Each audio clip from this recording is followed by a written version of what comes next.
Did you know that the Pentagon was spending more than $5 billion per month on the war in Afghanistan at the end of 2011, as the fragile U.S. economy shows signs of recovery and the presidential election season heats up?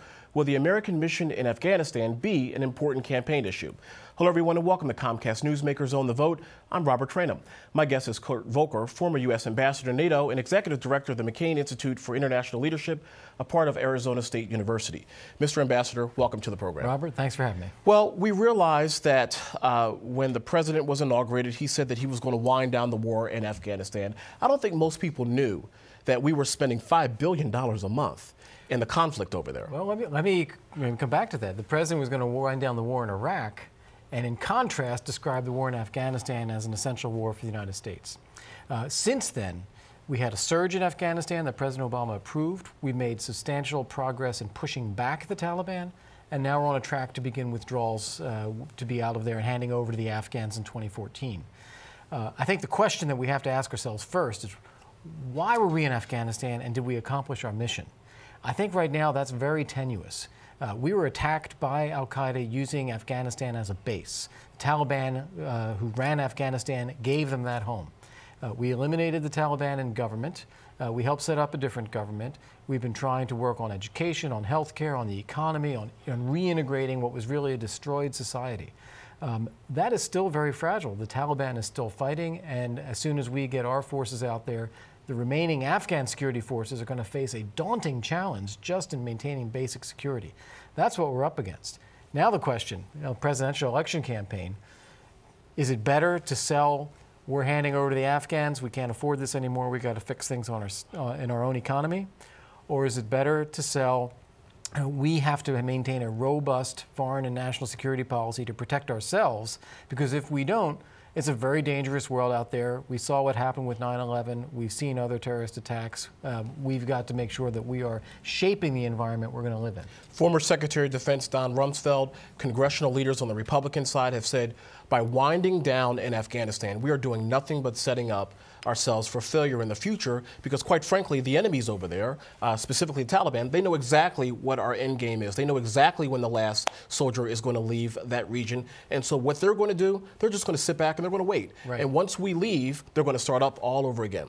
What is your response to that? I agree with that. I think that is fundamentally the problem. I think there are important things to do in Afghanistan in terms of helping them stabilize their country, human rights, women's rights, security in a neighborhood that's very dangerous. Pakistan right there, they've got nuclear weapons. India's got nuclear weapons. You've got Islamist extremists in Afghanistan and in Pakistan in the region that are very happy to go around killing people. So I think we have a real interest in seeing this through onto a better track. If we announce a deadline, say, okay, we're going to do this until 2014, then everybody starts planning. Whether they're the bad guys, okay, we're going to win in 2014, or whether it's the people in the middle who are just trying to survive, saying, well, who are we going to work with? The Americans, who we know are out of here in 2 years, or with the Taliban, who we know are coming back in 2 years? The president, along with congressional Democrats, have said, well, wait a minute. First and foremost, we've completed our mission. Our mission was to root out the Taliban, turn them against each other, and get Osama bin Laden. Check, check, check. But in addition to that, based on the fragile U.S. economy, as I mentioned a few moments ago, we simply cannot afford this military conflict any longer. Your response? Yeah, on the one hand, I think that we're not quite there yet in Afghanistan, because if we were to leave Afghanistan and that country were stable, the Afghan security forces could handle the situation, I think we'd all be in favor saying, great, get out, hand it over. But we're not there yet. It's not sustainable. So I can't say we've done our mission yet. We've made great progress. The military and the civilians in Afghanistan. Even with the #1 leader dead, even when one would make the argument that there's chaotic and confusion in terms of who the real leader is now of al-Qaeda, you don't think that our mission has been accomplished over there? I think al-Qaeda, we've decapitated al-Qaeda. They're much weaker than they were. There's still a lot of crazies who would like to kill us, but they have nowhere near the capacity they had before. Afghanistan, is it safe as a country, or would it again become ruled by the Taliban, an extremist area? It's a brutal regime that was there, and therefore potentially also a home to the export of extremism. I think that's a real risk. The Taliban is still alive and well. Now, when you come to where we go from here in a presidential election and the money again, and what we can afford and what we can't afford, it's never a case of spending money on something or not doing it. There's always a cost to the inaction as well as a cost to the action. In lives, as well as national security, Exactly. and obviously dollars. That's your point. As you're saying, we can't afford $60 billion a year. We also can't afford another 9/11.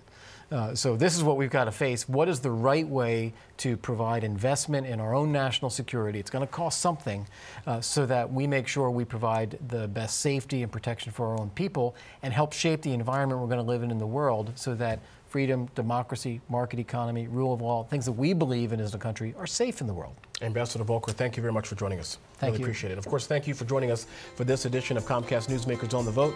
I'm Robert Tranum. Have a great day, everybody. We'll see you next time. Take care.